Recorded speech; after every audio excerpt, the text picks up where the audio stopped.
Now, classical education in the education strategy of the Minister of Education, Przemysław Czarnek. So how does it refer to what we heard in the morning? If there is no such strategy, in fact, because I'm afraid that takeaways will not be taken away from this room, apart from our relatives. But now let's listen to the representative of the Ministry of Education, who is the plenipotentiary for educational strategy within the ministry. The floor is yours. Ladies and gentlemen,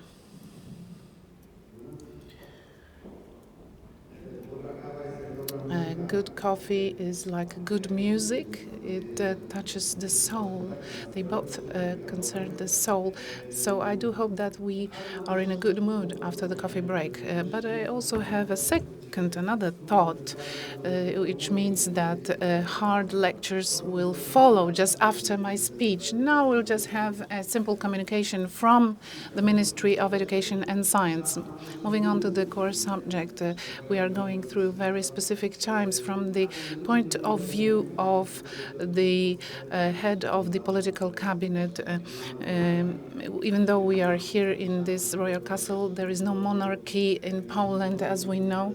But there's been a lot of turmoil, and there will be in the weeks ahead before the elections. But we know what will happen to politicians, to us as electors. We are now concentrated on all the tactical debates, political debates. But let's get back to strategy for a moment.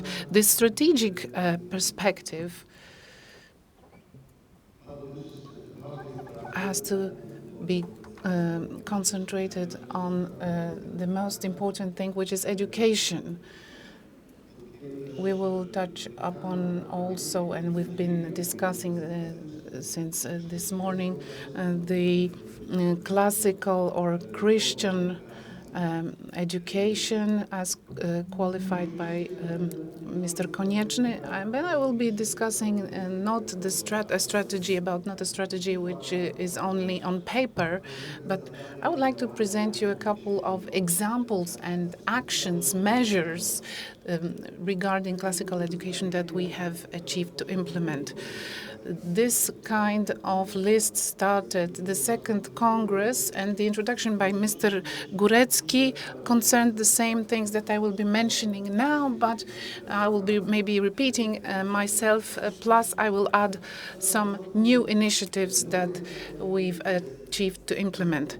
So to begin, what is the most important about a good strategy is not the activity and action, but it's the objective of the strategy. From September 2020, when you didn't know at that moment that Przemysław Czarnek would become the Minister of Education. And just before that, the minister, together with his experts, set some rules. And among those rules, one of the key goals of the Ministry of Education and Science was, and the goal of this minister was, to ensure the upbringing of national elites. And what will facilitate this is opening ourselves to classical education. When talking about classical education, I wanted to argue a bit with Professor Ptaszek and his experts. How come that we are now at the Classical Education Congress and we have a concert of revolutionary etude? This is a piece which accompanied this Congress. But Mr. Kucharczyk made it hard for me to react because he showed us how romantic heritage was important to us. But let's get back to music. I will be talking about my impressions. Maybe you can share the same impressions that I had. Of course, I was really amazed by what I could hear, Bach, Mozart, but I was particularly struck by Chopin's music because this reflects Polish nature. Professor Krompiec, Father Krompiec, described this nature as partly emotional and reasonable, based on reason, and this is part of our work on culture in this part of Europe. It had an impact on the social culture too, so it will be something which will justify the fact that in public life we will discuss virtues, female and masculine virtues, artes liberalis and so on, which doesn't mean that in a daily routine in our ministry those things are not important. Getting back to our thesis, when talking about upbringing education of elites, it would be worth really defining who is an elite. This is maybe someone who is an authority in his field. So who is an authority then? Then I would like to quote Professor Henryk Kiereś, who explains it in the most synthetic way. An authority has a justified and verified knowledge and undoubtedly testifies for its relevance, and those are good deeds from the moral point of view, even in exchange for the loss of a good or one's life. So let's get back to the truth from the quotation by Cardinal Wyszyński, which was brought forward by the first speaker. National elites, of course, there are different aspects of social life and elites. What will bring them together is having authorities or an authority which is linked to a human being, and by that also to God and human culture. Well, now let's move on from the field of education, as you understand it here in this room, which means school education, high school education, primary school education, and so on. And let's move on to something that may be not nice to teacher, but this is a quotation of Felix Koneczny. He said that education is a diluted science. So this means that its role is to refer what is happening at the level of science with regard to classical education at all levels of schooling. So here I would like to really thank God and people who are behind it, because it is with great satisfaction that I must say that as regards understanding the human being, we can be satisfied for the last 2 years is what is now ongoing is translating into English the philosophical encyclopedia, which is one of the greatest achievements of the last years. Maybe you may not know that Przemysław Czarnek, as the head of Lubelskie Voivodeship, was intervening many times with the Prime Minister Gowin in order to translate it, but now, thanks to the fact that he's the Minister of Education, it's possible. We will achieve this goal. I would like to thank Opera Omnia and the translation of Thomas Aquinas. So all the pieces of this great philosopher will be translated. It's great. What is a novelty, we are now working on that, is the Classical Ethics Dictionary, a very helpful handbook, not only to achieve tasks that we are already carrying out, but also in order to, as you know, because we intend to put a greater emphasis on ethical education, because there are many temptations for young people So we want to drop this religious teaching during religious classes. As regards the understanding of God, theology, it is with great satisfaction that we can really boast the organization of our conference, which is organized by our academia. It was organized on the occasion of an anniversary of namely Fides et Ratio, this also Evangelium Vitae encyclical, both encyclicals. It's an anniversary of those encyclicals, so it's a good occasion and opportunity to make a synthesis of what was done by John Paul II. The research on the role of John Paul II and of the pontificate as such in science. So we will dedicate a special grant measure to this activity, to this kind of research. When looking at humanities as such, we can notice with satisfaction that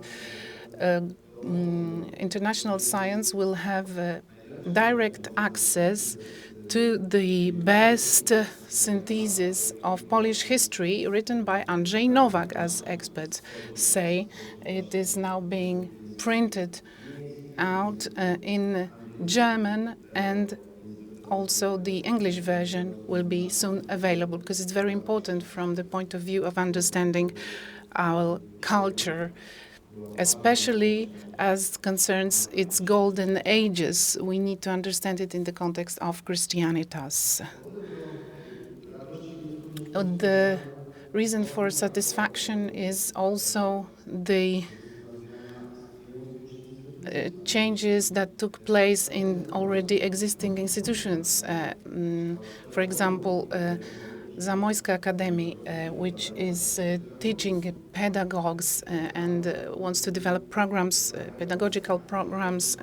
We know that we need this kind of scientific centers which will allow us to prepare us for implementing classical education. Another institution which has done a great effort in all that recently, and not only recently, is the Educational Research Institute. There is a chair dedicated to upbringing, and there is also a whole publication series which is now being prepared about upbringing. And another thing which is important from the classical model of education, not a lot has happened, not enough has happened recently in this field, but we are preparing the national philology with our partners because it's a great challenge. We want Polish studies to be part of the process of strengthening classical educational models. We know that it's not present in universities. So some measures, some institutions, we are very grateful to God, to all those people. It's really impossible to list all people who are involved in that, but please, if I may, I would like to mention two groups which are involved in all this process because it lasted 3 years, so we are very grateful for that. And it's about the Christianitas Association with Artur Górecki, who is the greatest ambassador of classical education within the Ministry of Education and Science, because he's an expert in this field and he's very determined to be involved in all those aspects. And the second group is the realistic philosophy group, which is rooted in the University of Lublin, and now they are present all over the country. And here I would like to thank to Professor Paweł Skrzydlewski.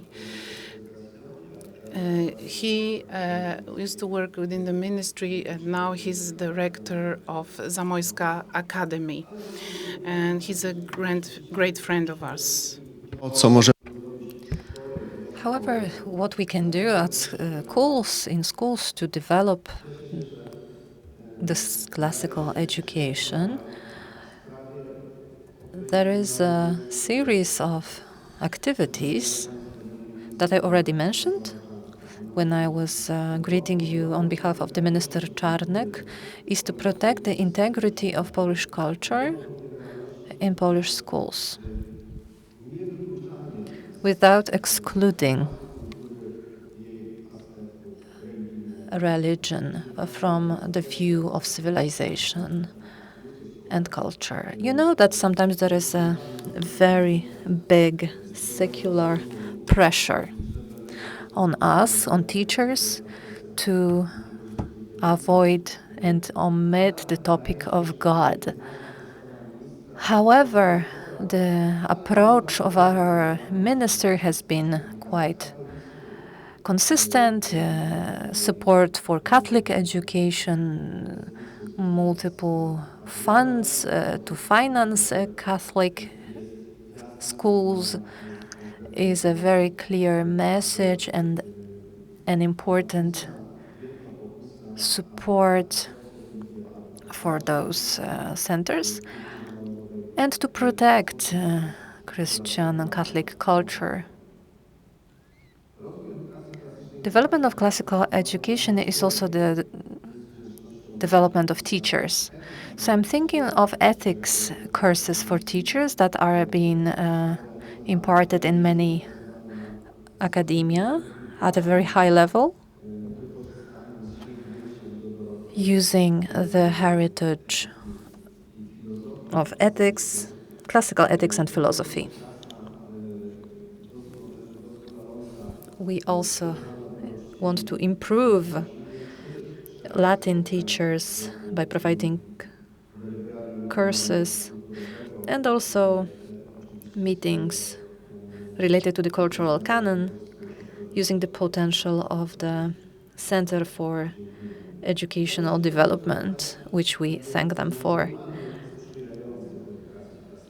There have been also some formal changes that facilitate classical education. For a couple of weeks now, we have the possibility to provide Latin classes in primary schools, in high schools as well. Dr. Górecki informed us about the state strategy for teachers' development. Teacher development centers have been talking a lot about classical education. We have also strived to introduce a certain language, a vocabulary, to be able to read through realism, through classical ways of thinking. So the category of truth, goodness and beauty, and also nobility, to be noble. So that was something suspicious at first, but luckily it remained. This word was kind of reason of hot topic around Poland, virtues particularly. So a human being who is whole should have a wholeness of virtues, morality, and also intellectual virtues. A small change, but also a meaningful one, is that we have introduced a new text to be discussed at schools. And in particular, this is the book, which is a philosophy manual by Professor Dłubacz, A History of Philosophy. For a couple of days, it's been available in bookshops, and we will make it available to Polish schools, because about 1,000 of Polish schools, or even more, teach philosophy. So if philosophy is a subject at a school, they should have this manual available. Another educational aid for teaching philosophy, mentioned by Professor Mamcarz-Plisiecki, which he mentioned as an element of classical education, is a set of didactic materials, a coherent manual to teach philosophy in high schools. And what I'm referring to, they're materials edited by a team managed by Professor Artur Mamcarz-Plisiecki, which is also available online. We also have a competition. It's the Philosophical Olympiad. Philosophical Olympics competition, which is being continued and will be continued in the future. So I think that this is a very attractive manner of teaching. Classes are not enough, and it's not always the best possible way to transfer knowledge. So a competition is a great way to popularize those topics among the youngest generation.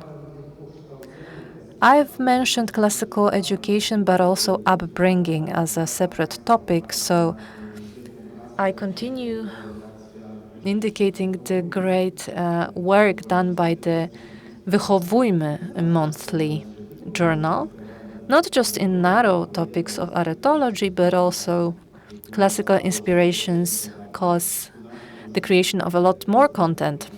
There have already been 12 editions of the Wychowujmy monthly journal, and it's targeted at teachers, pedagogues, and also parents and grandparents.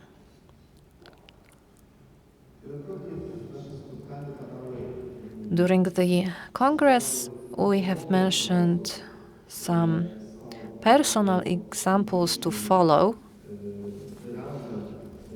which are an expression of the classical canon in our Polish culture as part of European culture.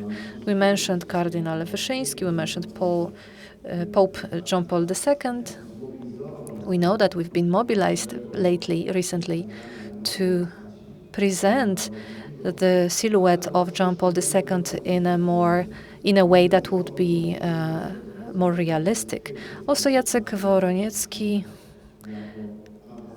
is a figure that will be used to popularize classical education and to popularize this author, pedagogue, and an important person for the Polish Church, because he was also a servant of God. So I would like to encourage you to discuss this, whether it wouldn't be good to go back to two topics that we considered in the Ministry of Education. Firstly, changing or rewriting the curriculum, especially in terms of human studies, philosophy, ethics, to read them in a way that would be in line with classical heritage. A formal change of the legal framework would be too much, and probably it wouldn't be understood by the users of the education system. However, we could draft a text that would explain Polish education in the past and in the future, possible future. That would be a very interesting initiative, and I hope that the minister would finance such a project, which would benefit us all intellectually. And secondly, after the Congress or in the breaks, we could discuss solutions, possible solutions, formal and legal solutions that would open the organizational frameworks for schools and classical divisions in our educational system. We know topics such as sports. There are sports classes in schools that are dedicated to sports. So maybe we could create some elitarian classes that would not be like obligatory for everybody, or would not be in every school, but would be an option, a possibility for those who are interested in it, and that would also allow them to get some support to carry out this task. I encourage you to follow what the Ministry of Education is doing. We want to support you with our resources, both administration and financial resources. So ethics theorians say that there are arguments we should defend against the arguments of the opponents. There hasn't been a lot of opposition or conflict. However, there is a journalist from the TV channel that I sometimes invite. I don't see her today. There was a dispute with Minister Czarnek about immigration policy and the consequences of decisions in the countries of Western Europe, and also the consequences of our approach in Poland and the approach of Polish government. The journalists couldn't find arguments to counteract what the minister was saying, so she evoked an authority of her grandfather who taught classical languages in Zamość. So I invited her to the Congress. But about arguments in a dispute, coming back to this topic, if we don't stand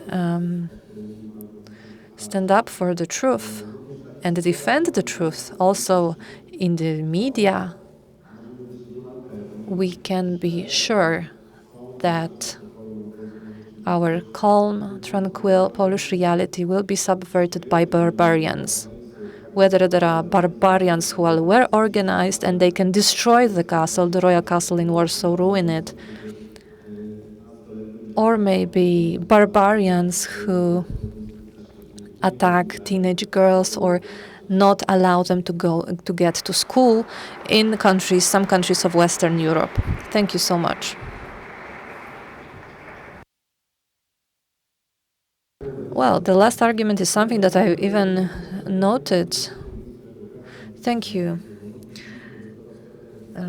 We listened to Radosław Brzózka, head of the political cabinet of the Minister of Education and Science, plenipotentiary of the Minister of Educational Strategy. And the next speech will be by Paweł Gondek, and the topic is tapping into classical education, rhetoric competitions, and the project entitled Issues of Contemporary Upbringing. Professor, I give you the floor.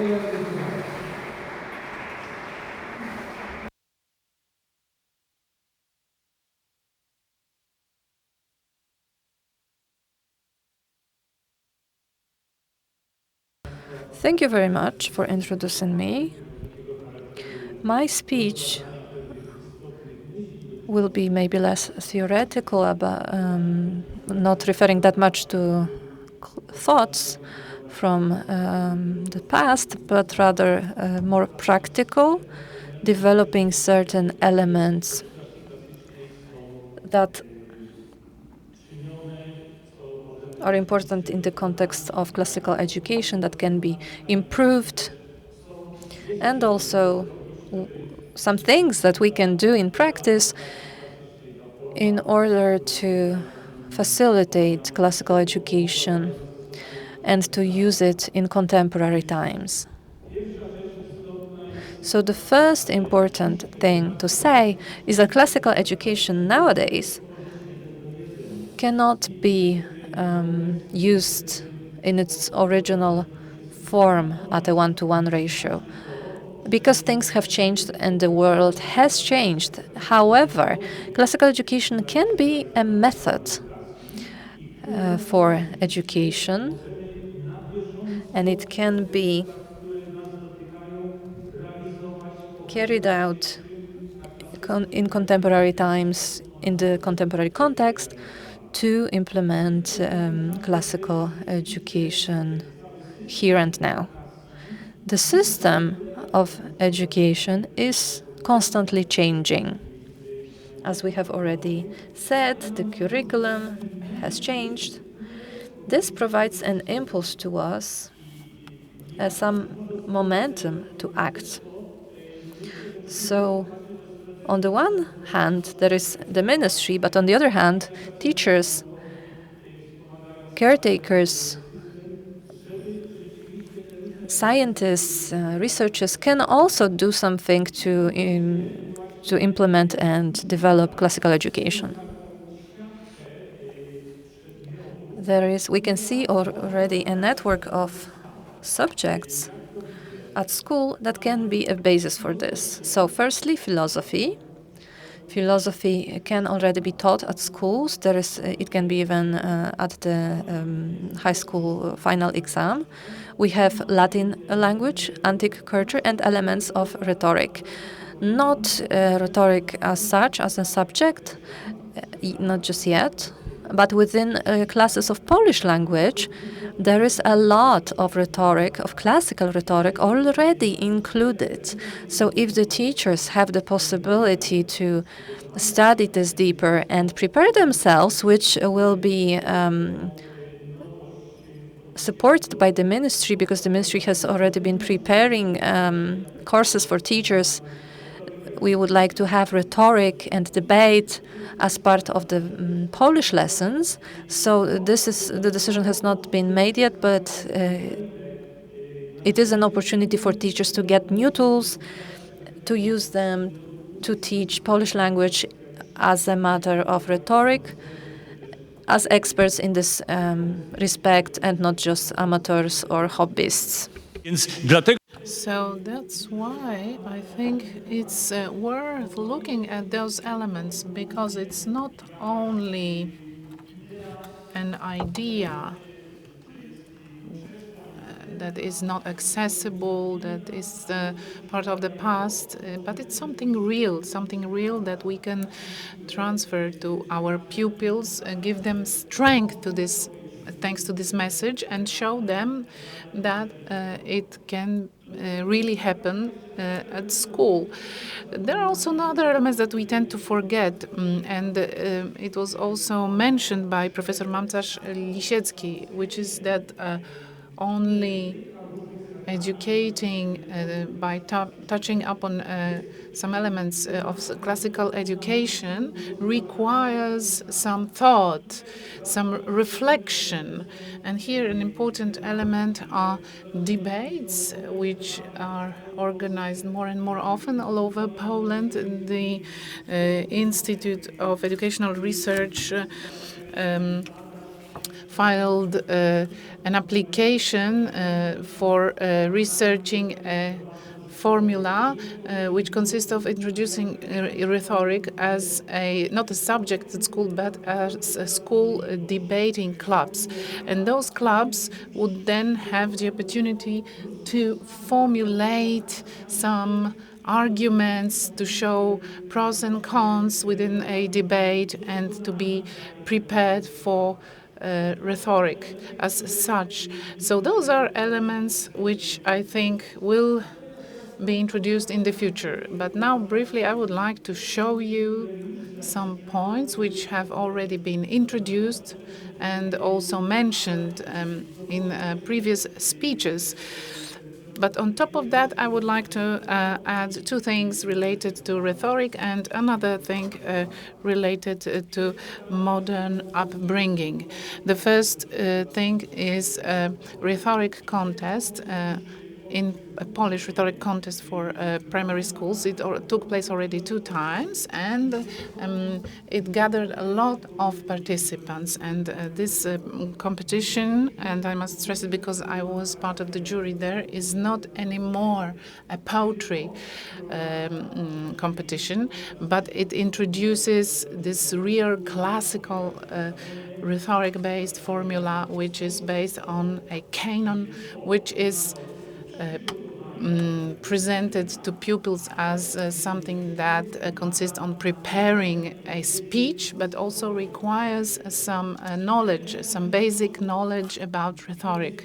So this element has already been introduced. On the one hand, we have within the curriculum some things which are already there. We are handbooks for primary, rhetoric handbooks for primary and high schools. So we have a competition. So all this gives us our strength, the strength strength to our message. It's not only about having a book or a curriculum. If we don't implement it in reality, don't show it to young people, so regardless of what kind of ministry we have, nothing will happen. So if the ministry facilitates this process, then we, on our side, we can also support on our own those young people, help them develop. It's not a reproach, but it's on the contrary. I'm really glad that a lot of teachers attend those competitions with their pupils. It's something which is a unique experience, a common experience they go through. And on the other hand, it's also a deep-rooted work effort showing that it makes sense. If we have in a rhetoric contest 300 or 400 participants at school level, then it shows the strength of classical message, at least in the rhetoric context. And the second point I would like to mention is Rhetoric Olympics. The first edition was this year. And this has shown, in fact, that the level of high schools in the context of this classical approach, of course, because there, well, when we have the finale, there are some legal arguments and so on, which are brought forward. So we are attached to a specific canon. So the whole procedure during this contest, the preparation procedure is not very simple, but it's based on this classical approach, which means that, as someone said in his previous speech, is not about arguments, bringing forward arguments, but it's also countering someone else's arguments. And this is really appreciated by young people. It's not only a show. They feel really a strong link to that, and they prepare very well themselves to that. And also teachers are involved. They get deep into this subject, and it's a very unique experience for them. So as Aristotle said, through this experience, and thanks to this experience, they have more takeaways. So if there is such a situation already, it has to be continued, of course. This initiative has to be continued. And in this context, I would like to thank two people who are responsible for organizing this whole process.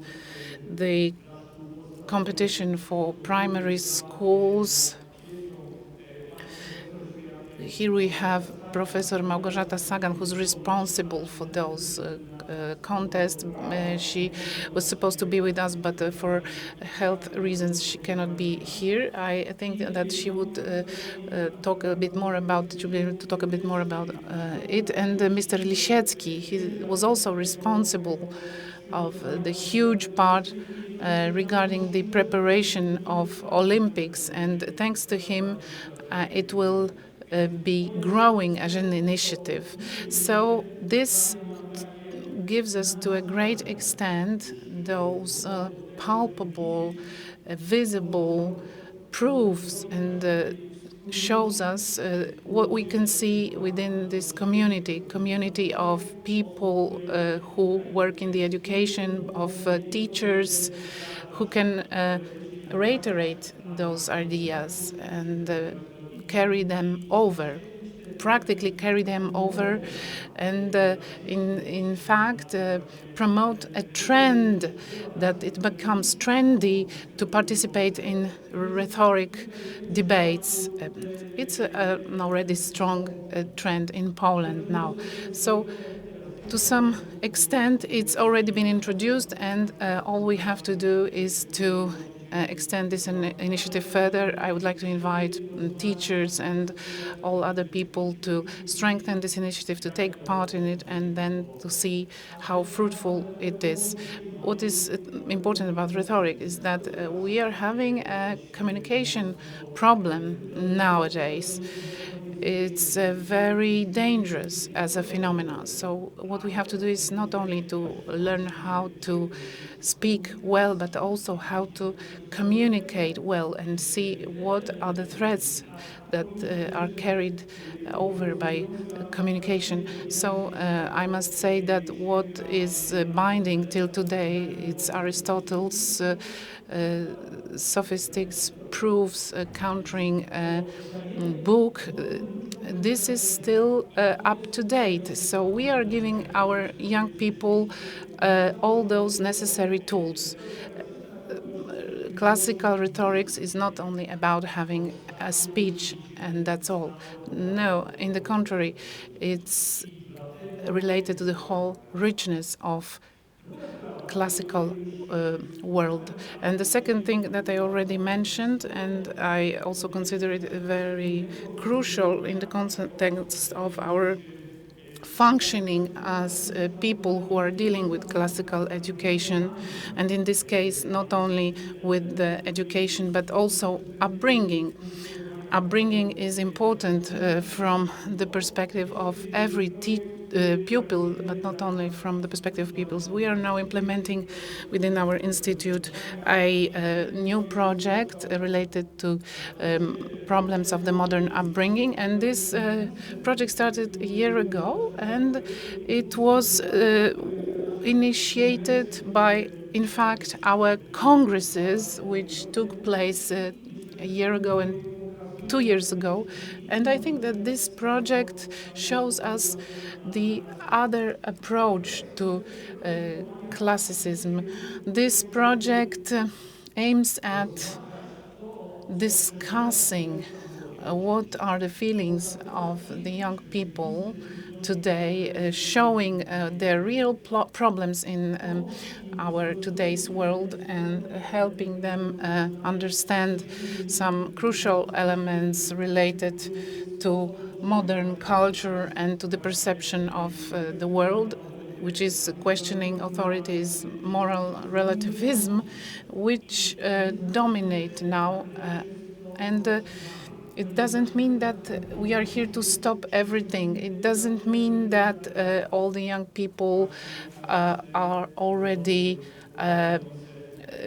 respecting all those new rules, but ethics, virtues, and the forms of understanding the world, some forms of understanding the human being, this personalistic approach to a human being as being something which is growing dynamically. If we expose those factors in an appropriate way and present them properly to the youngest, they will accept it easier. Of course, we are not here to present them theories, but we should present them examples.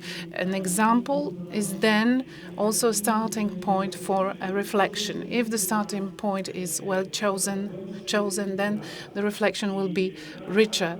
So the work which is done by a group headed by Professor Piotr Nowakowski has already published a series of texts.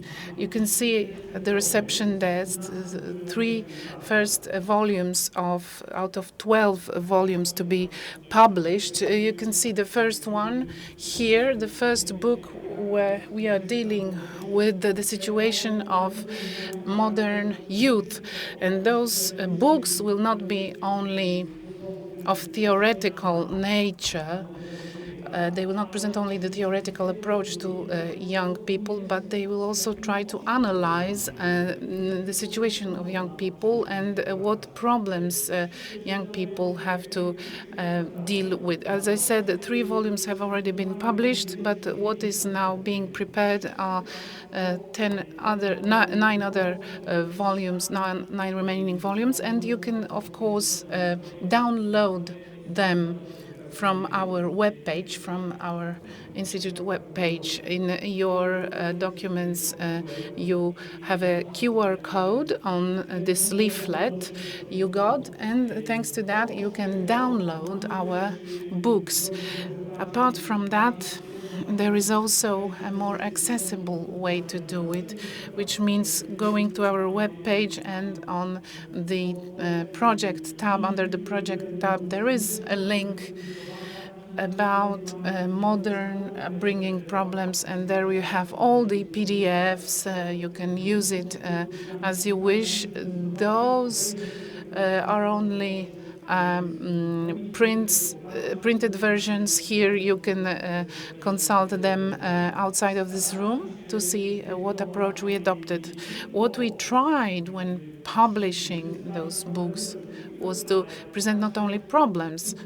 We wanted this language to be simple, not to use this academia language. We wanted to use daily and everyday language when talking about human upbringing. So in this context, we can use it. You can consider it as an aid, something that would help you in your activities on a daily basis. And what was already mentioned by Professor Skrzydlewski is that the upbringing is an important element of education. If that's so we have to find the key to the youngest ones through this upbringing aspect, and only then to strengthen their possibilities of getting proper education and training. Mr. Woroniecki said that the upbringing was an element that required the unification of all the virtues in perfecting oneself. Education. What's the difference between education and upbringing? Is that we can be good at mathematics and weak in geography. But in this context, please pay attention to the fact that if we learn something within our upbringing and we find our way to the youngest ones, and we try to show them some things, show them how they should act, how they should deal with their problems. Give an example, because what I stress here is that this is important, to give examples. Only then we can achieve successes elsewhere, on success in other fields. And so these books are here to help you how to look at the young people and to see who they are, how to help them, and how we should deal with all the issues regarding young people. Next year will be dedicated to Father Jacek Woroniecki. But this year, I remind you, it's the year dedicated to Jadwiga Zamojska. Maybe you may not all know this person. Wypracowała pewien But it's worth reminding, Jadwiga Zamojska prepared a system of working with young people. Physical work, intellectual work, and spiritual work. And we should add to this one important thing. Her book about work had already 8 editions in the United States, even though she lived before the war, so they are able to appreciate it. This is some universal basis for education. So why do the Americans renew new editions of Jadwiga Zamojska? Because she had a very practical approach to developing human beings as spiritual beings, intellectual and physical functions that give us the basis for further improvement and development. This is our foundation. We must not forget about it. The Institute of National Education, if I remember correctly, 3 or 4 years ago, did publish a new edition of this book. So we should have a look at the book. It was written at the beginning of 20th century, so the language might be a bit archaic, but there is a depth to it. It was also translated into French and Spanish, and it's appreciated abroad. So we do have our heritage. It's very rich, and it's getting even richer. So I think that we need cooperation between teachers, caretakers, researchers, scientists, the Ministry of Education and Science, to whom we owe a lot. It allows us to work in practice on classical education. Thank you so much.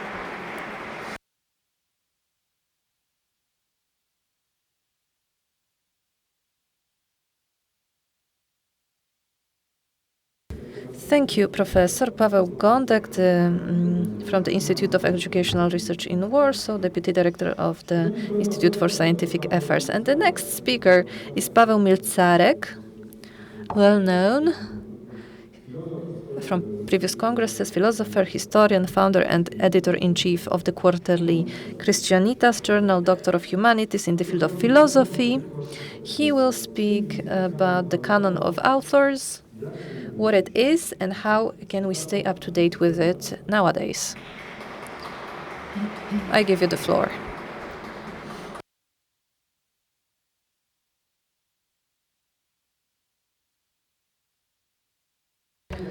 Thank you, ladies and gentlemen. Thank you for inviting me to the Congress. Time flies. So I still think about the Congress as a very new and fresh initiative, but it's been 3 years already. It's the 3rd edition.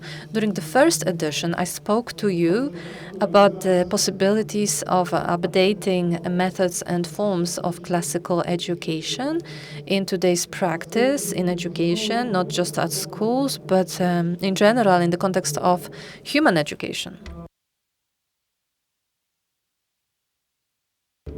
And back then, I spoke about the canon of books and about authors within the classical education concept. Today, we will have another speech by Andrzej Hołowiński. Probably he will speak about the practical aspects of classical education in terms of Latin language. I'm waiting for this speech with impatience, so I will talk briefly.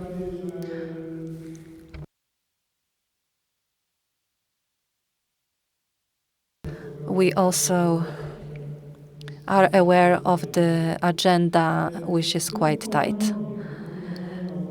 Speaking of the canon of authors,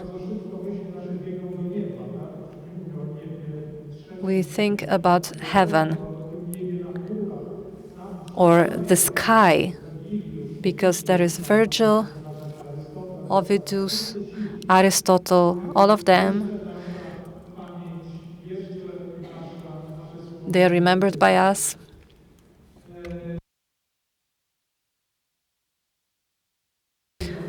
It's worthwhile reading Dante, the Divine Comedy, and how rich it is in Dante. There are so many protagonists, smaller and greater, and he also refers to other classical writers that we don't know much about nowadays. We need to read footnotes to learn who they are, but Dante meets them and greets them as his masters. The first step into classical education is humility.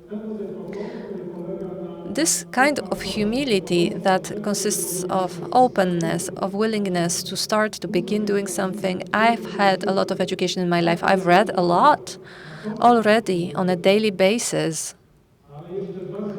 But I still do not know many things. This is the first step, a point of departure. Also, we try to, from those high heavens, from that sky, take those authors to the ground, to earth. take them down to earth. It's a metaphor that I wanted to use. But I don't care about metaphors as such, just to entertain the mind or imagination. What I mean is a real, actual, practical work there is to do. And it consists of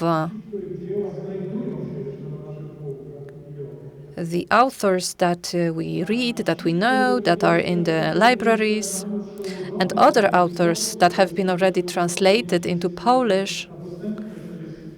So they are quite available, more or less available. We want them to become more relevant to our souls, to our imagination. We want to remember their words and their wisdom within our science and education. Those words can be something to come back to repeat in our minds, and they can become the point of reference, like the chorus of a favorite song from the radio. It's not just a world of imagination that no longer exists. This world can be fostered by our minds and our hands to become closer to us and others. Right now, a couple of words of reflection about the challenge to create different forms of presence of that canon among us. When I talk about a canon, the word canon in congresses on education, we think about school education. So for us, a canon is a list of texts or a list of books that are obligatory to read. This is the first thing we think of. But by talking to you, we've talked a lot about canon not being just a list of books to discuss at school. Of course, some books from the canon are on the list of obligatory texts, but not all of them, and it's not the same. So they are the books that remain universal, whose meaning remains valid. So they are timeless. We should come back to them at different moments of our life. They are so many and so diverse because it's not just one author. There are many different authors that give us an idea of a high style, of a medium style, of lower style, that help us understand comedy, how to create funny texts, what epos consists of. We need to understand all those notions like an orchestra, because a canon is not just one book, it's an orchestra. So it's not just one book of a great author that you read over and over throughout your life. But one author is not enough. That wouldn't be enough. That would be evolved much too narrow to allow the culture to flow to us. We need different authors. Some of them will speak with the language of epos. Other authors will speak with the language of joke or satire. So it's a difficult challenge. Iliad is not enough. Not just coming back to Iliad and reading it, but we need more books. And then we need to make people read them, which is even harder. Of course, we have libraries throughout Poland, and books are available. Nobody is removing them from libraries due to considering them inappropriate. We do have access to books in libraries all around Poland. However, this is like a seed that doesn't grow, that rots in the silo, forgotten, because those works rot when they are forgotten and when people no longer are excited by them. So what can we do to remedy the situation? We need simple tools to bring those great works closer to ordinary people. We need creative solutions and we need to appeal to the young generation. As a person who is co-responsible for this canon, I would like to mention one thing that might be interesting or inspiring for you. We have managed to edit, to create and publish, and now we are distributing, a work called Breviarium of the Cultural Canon. It's been mentioned here because it is part of the strategy of bringing classical education closer to the people. This work was created in order to become gear in the big machine of bringing this canon closer to people, to our daily lives. A book that you might already know. It's more personal. It should be. It should be personal to its users. The closest book for you, the one you have at hand on a daily basis.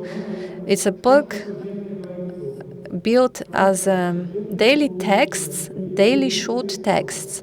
And the promise it gives to you is simple. If on a given Sunday you take this book, you remain faithful to the book, to dedicate 3 to 7 minutes of your time, of your life, of your attention to this book, maybe 10 minutes a day, if you're generous, of your attention, not just your time, your attention. If you, maybe 3, 7 minutes, maybe 10, if you dedicate that time and attention to this book, if you read it out loud, if you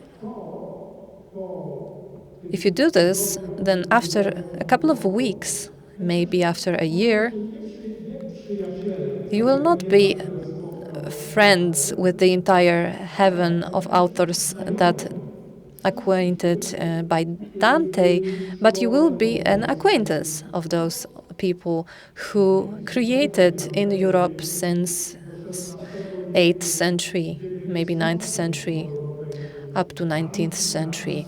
England, France, Poland, they were well known all around Europe. They were read everywhere in all those places. They taught people to create writings, poetry, new forms. Is a big part of our great culture. Starting from Mediterranean, Greek, Roman Empire, but also the European synthesis of Christianity in the European century, as Oskar Halecki calls the Middle Ages. So this is a simple book, simple to use. It was prepared, well, it's over 1,000 pages, so it might be quite overwhelming, and also it's something that can impress you, but it's supposed to be used, read little by little. If you give up after 3 weeks, maybe you will come back to it later. It's not a book to be read on a given calendar days. You can read it whenever you want. You can always come back to it. But the promise is given to you. After a year of reading this book, you will be acquainted with them. You will be part of that great cultural circulation. The book doesn't end. It invites you to come back to those authors, to stay with them. The breviarium is not just to read and put away.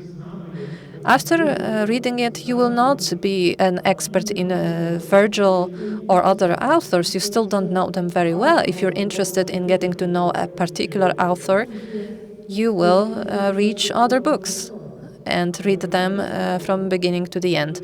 Breviarium is supposed to show you fragments of the voices of the biggest authors and to make them resonate within us.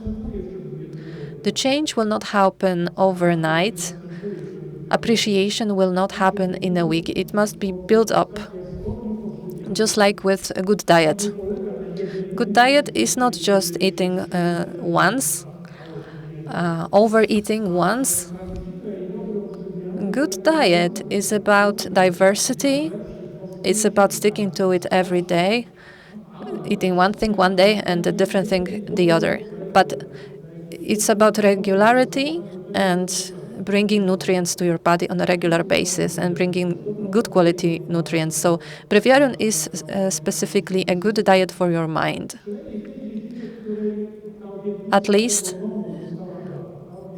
in terms of the promise that we are giving to you on the cover. This is the word decorum, one of the principles of aesthetics and classical aesthetics and poetics. So the proper form for your content, for what you want to say, for it to be appropriate. Appropriateness between what you want to say, the emotions you want to transmit, and the form that signals the meaning on its own. So that was the meaning of decorum in the classical culture. And Polish Romanticism was based on that. Thanks to also to Mr. Gołębiowski, who is not here with us today, but he helped me when we were doing that. And when I was putting pages in order, Ovid, Dante, he put other texts in between from the Polish Helicon, some Polish authors from the 16th century, 17th, 18th, 19th, and 20th centuries. Those were not some obvious authors, not obvious works that were added to the works that are the main content of the breviarium. It was taught the following way, so that we all are aware of the fact that all the authors who are expressing the opinions of the 20th century, all of them, that they learn from the ancient ones. They would not read the way we will be reading them now. Or they read, for example, Ovid's pieces as rationale for building similar pieces at school. Those are pieces that they wrote during their youth. So, ladies and gentlemen, we are now in very unusual times, in between a storm, and we have already experienced this storm. We've been through this storm, and we thought that it was the big storm. Whereas now, only being blind, one cannot notice the fact that we are going to experience such a shock, such a cultural shock, that what is ahead of us is a huge challenge. This is the book I was talking about. Thank you very much. Thanks to the trainings within the Center for Educational Development, I had the opportunity to discuss this book with the teachers, and not only. I would like to finish my presentation by saying the following. We are now in difficult times. Those are stormy times where there are some tectonic movements for our culture, and everything that was already known will be put into question. And now we are somehow bored as the whole world. So we are meeting people for whom those phenomena, those people will be something new, a novelty. They will be hearing only from us about those people and those books. So it's a great challenge for us now to build concrete forms that can be transferred for next generations, not only thoughts which will disintegrate, not only dreams that will disintegrate. We've been talking about some concrete things that are being implemented. It's about having something which will not fall apart when water will break in and the storm will start.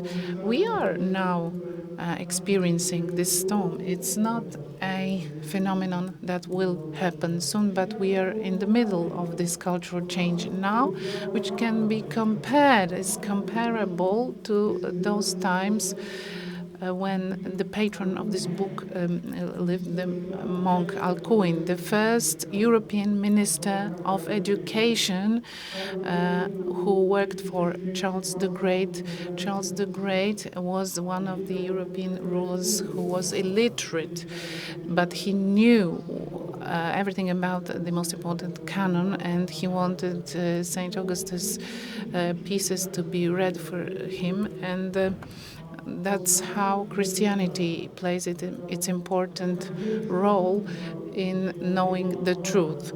That's why that education played an important role in his ruling, and it's about the new synthesis of education that was offered by Alcuin in those Athens of Jesus Christ of that time. We are really based on that. This is our tradition. We owe everything to those people. So our task is to build nowadays form which could be carried over and that are material, that are materialized ideas, and not only dreams about some ideas. Thank you very much. Thank you for your attention.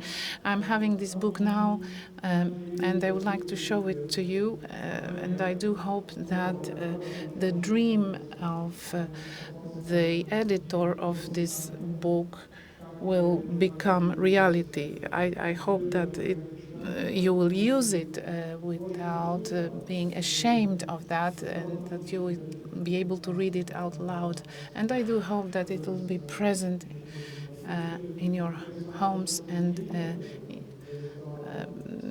between you. And of course, it's possible based on this book to build a lot, not only based on this book, but also build some new projects based on other books and then apply them in practice at schools. It's not a good material for school practice. It's good material for us, for teachers, so that we fill ourselves with some content, that there's this abundancy of content. Do you remember teachers who lived the way they represented themselves? There are some teachers who are bored, they are not interested in being involved in their work. Apart from fatigue, there is also this aspect of finding this form of being present and fighting for big causes in our lives.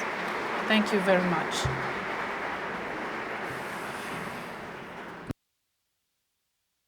Thank you. Dr. Paweł Milcarek, philosopher, the founder of Christianitas Quarterly. It was a bit pessimistic, although everyone who's had the opportunity to deal with young people may know that this perspective may be true, but the hope dies the last. So now the last lecture by Andrzej Hołowiński. He's a teacher at the St. Thomas Aquinas Primary School in Józefów in Warsaw, specialist in Latin, ancient Greek, and Italian. His most important field of interest is ancient culture in its most diverse expressions and its reception, especially in the Middle Ages. In his research work, he focuses on the works of Virgil, Dante, and the Church Fathers. He has promoted several finalists and laureates of the Latin language Olympiad. A round of applause for Mr. Hołowiński. I would like to give the floor to you now. It's striking in the title of your lecture, Return to the God and Teaching Classical Culture in Polish Schools. The floor is yours. Thank you for inviting me. In the third Georgic book, Virgil wrote Tempus Fugit. I think it's a good thing to remember just for the speaker who is speaking before lunch. So I would do my best so that we respect the time frame and finish on time and have not only food for soul but also food for our body. So what is classical culture and education? We have a variety of definitions which either reduce it to ancient Greek or Roman times with their achievements, or without seeing the heritage that it carries over, they concentrate only on its reception and only in some aspects. So I suggest that we adopt another approach. What is behind culture is, first of all, big people who had an impact, a great impact on the culture, that without their thought, without what they suggested, there wouldn't be those strong foundations.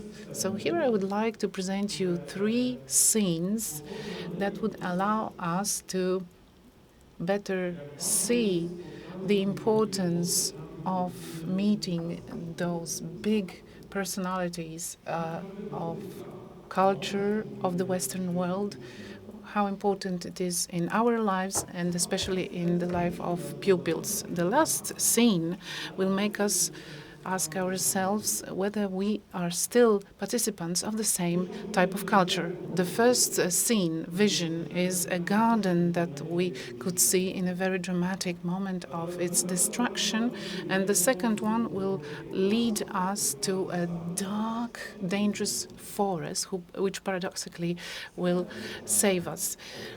So the first scene is a garden.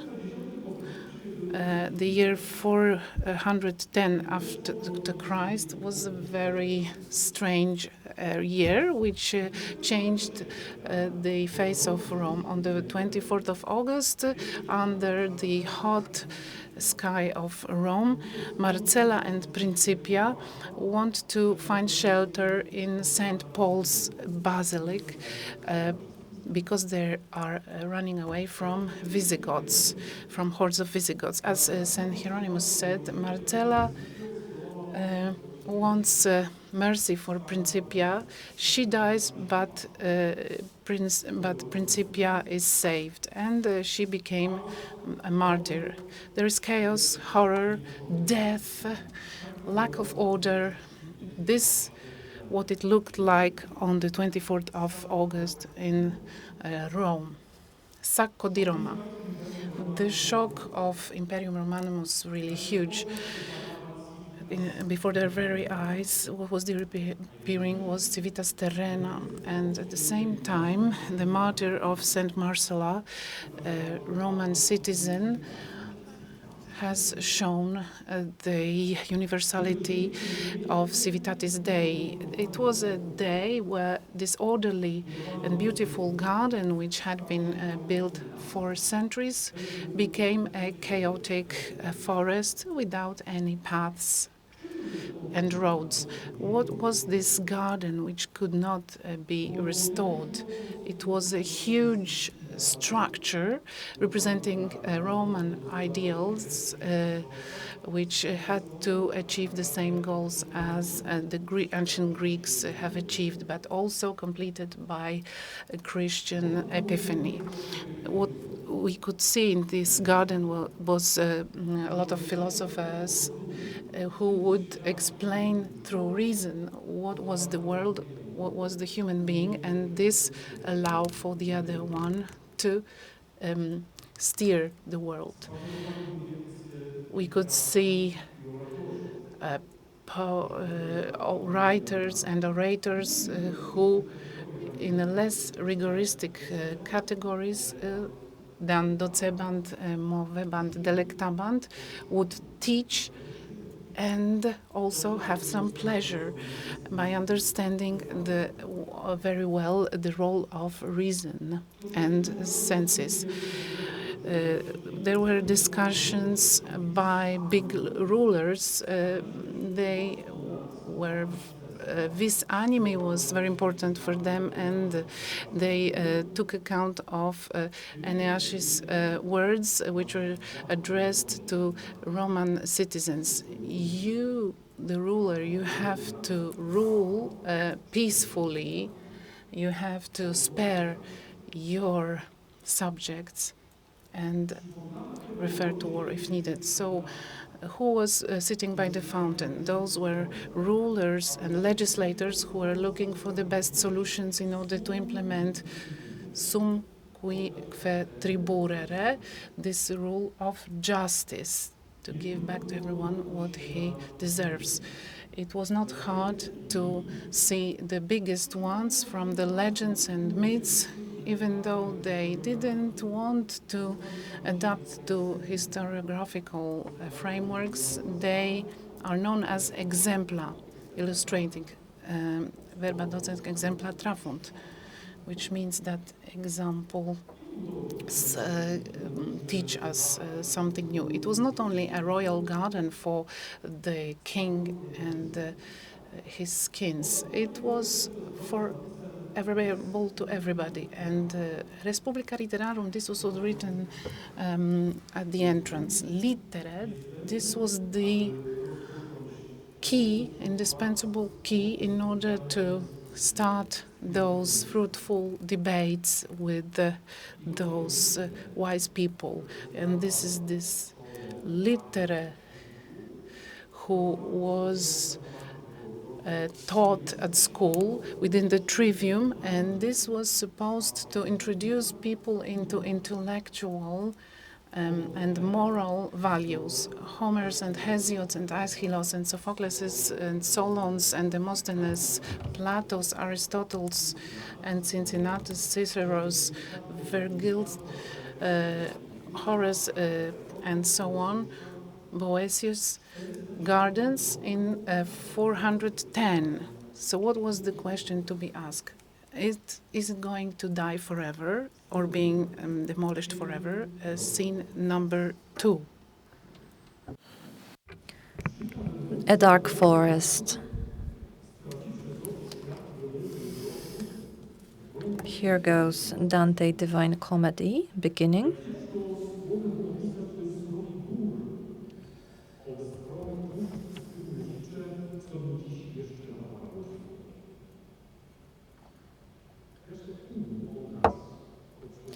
So the image of the beginning of Divine Comedy by Dante is a completely different image.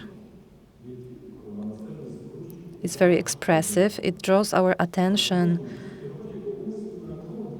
to the contrast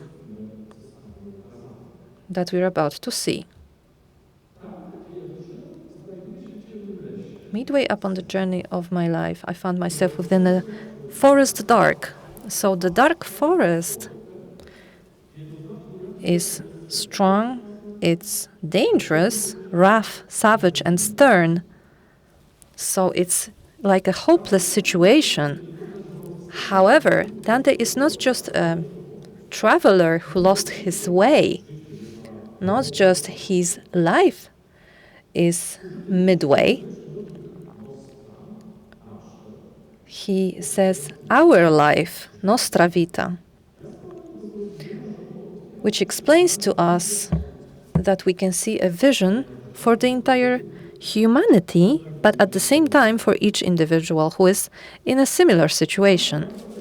Anna Maria Clavacci-Leonardi, in her commentary to these verses,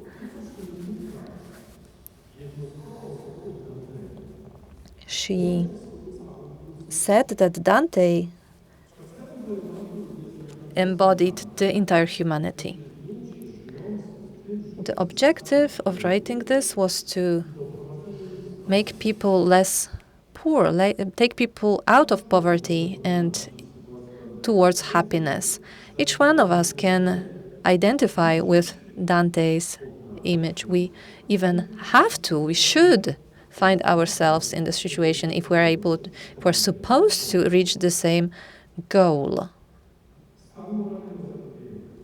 Being lost morally lost, not knowing what is the purpose of your life, being overwhelmed with your problems, emotions, your personal dramas. They are represented by being lost in the middle of a dark forest. But then he says, bene, good, in the 8th verse. But of the good to treat, which there I found.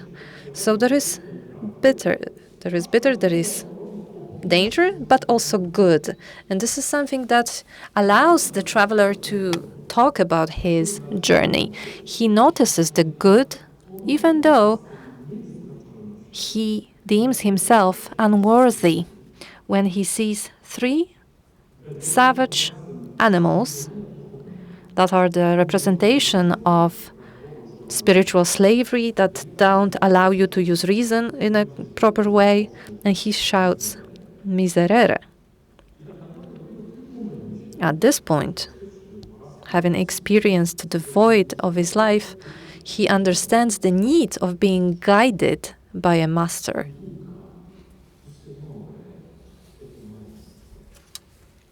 Tu duca, tu signore, e tuo maestro. You are my master, you are my leader, you are my master. And he meets Virgil. Virgil, his master from Mantua. It's like a middle good, which will soon prove not enough. However, it's necessary on his path towards the greater good, the final good. So the master who guides the pilgrim represents the totality of the garden that has been destroyed by the barbarians but has survived in the works of those sapiente eruditi docti of the authors. Dante himself bases his pursuit of truth on the foundations on which his culture was built. Even though he aims for a world where not Apollo on Pacto resounds in the choirs, he, however, appreciates the legacy of the antique world, which he is a part of, so much that he allows himself to be guided by Virgil, his greatest authority. Dante, the pilgrim, goes towards the garden, the paradise, the Christian paradise. His guide, Roman prophet, makes him understand that his teachings are not enough, and at a certain point he withdraws to create space for a person who can transcend the terrestrial towards greater enlightenment. Scene 3. Polish school. In antiquity they said repetitio est mater studiorum, and bis repetita placent. So if we are praising the achievements of the antiquity, let's use it in practice in reference to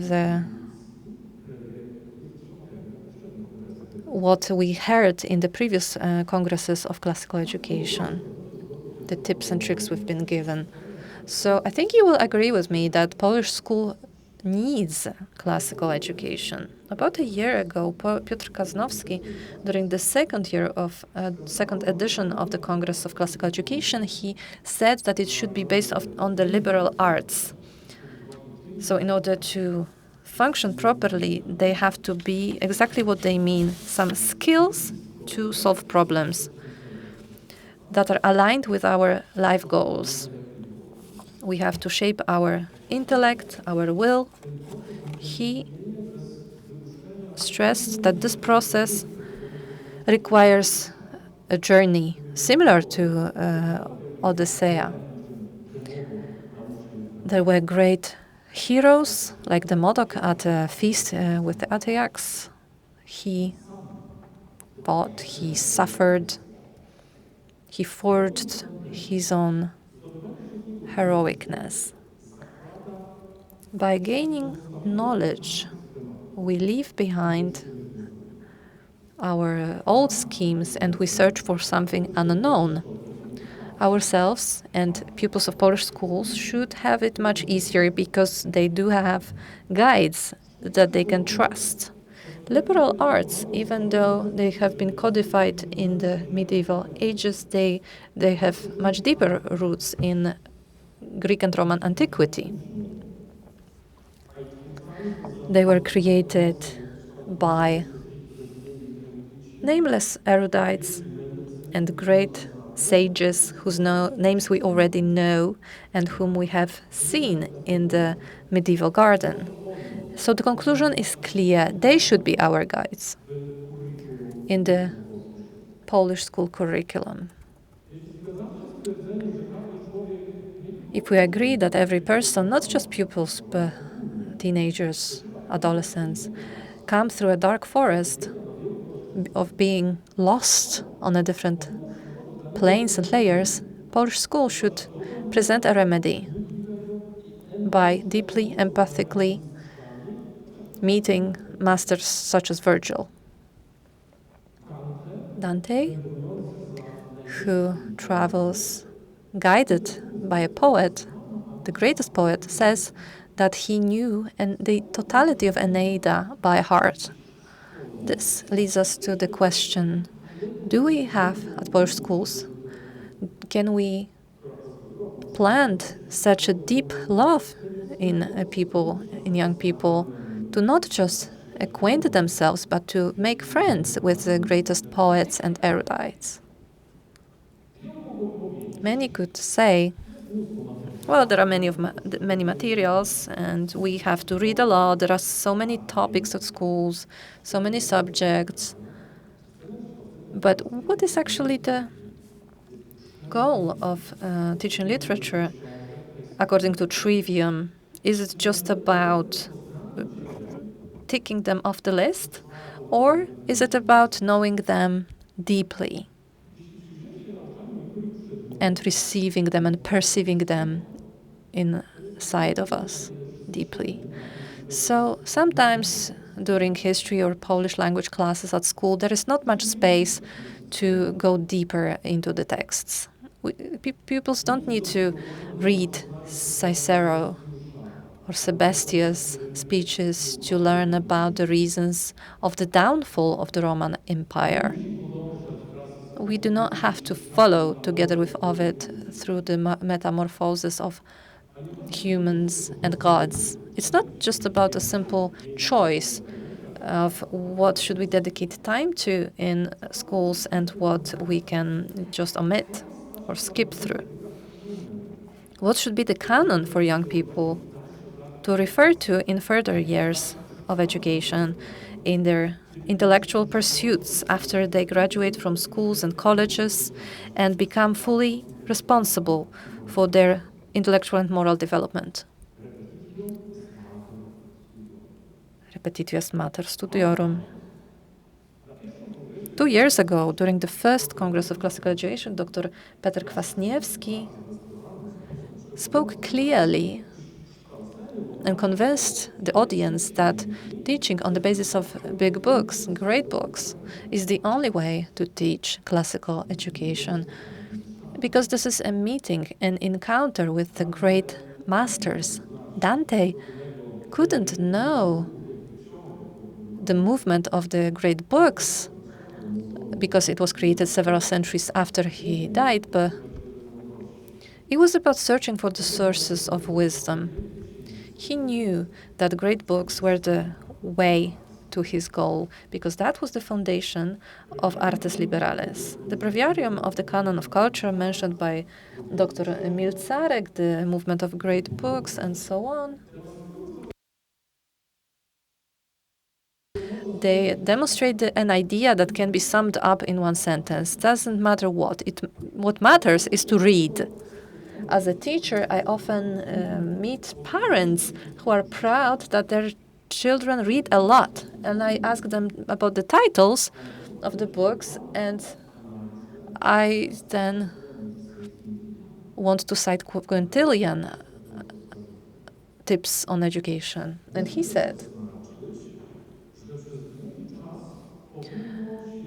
I must stress that for a long time you should read only the best authors, those who fail us the least and fail our trust the least. But young people, and not just young people, people as such, who read many books, they never actually read one important book that would allow them to go back to the garden, to go on the journey towards the garden. Just as Mr. Górecki said, Polish books have a new opportunity for acquainting themselves with antique culture. And what I'm referring to is that we can finally learn Latin in schools as selecting it as our second foreign language. But even the most perfect curriculum does not guarantee success. However, the proposed solutions allow us to have hope. We could ask, how Latin language with so much declination and conjugation, difficult grammar, endless prepositions, clauses, subordinate clauses, how are they supposed to lead to a meeting encounter with great authors? From our experience, however, we know that by loving the language, we sometimes arrive at loving the language through literature. Because if you love literature so much, you love French literature, you've only read translations, and you decide to learn French, which is a difficult language to learn. The same happened with me. Yours truly, when I read Cicero and Seneca at school for the first time, I knew that I had to read the original because that would contain so much more content. So why not Latin? In schools, and not just in schools, from the very beginning, we can show the greatest authors to pupils, the greatest books. Maybe some of them will start loving the language itself in which those texts were created. Can we teach antique culture without teaching Latin language? Yes, we can. Many people, for different reasons, had never had an opportunity to learn Latin, the language of Cicero, St. Thomas, and others, even though we transmit antique culture. Another question. So why should we dedicate time to Latin language and effort to learn it? The first speaker said that we are all Romans. Latin is not a foreign language for us, and we should become aware of that. Latin is our language. It belongs to us. Even in Poland, we used to speak Latin.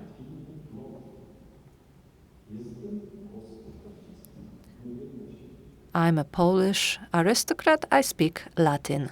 That was what people would say.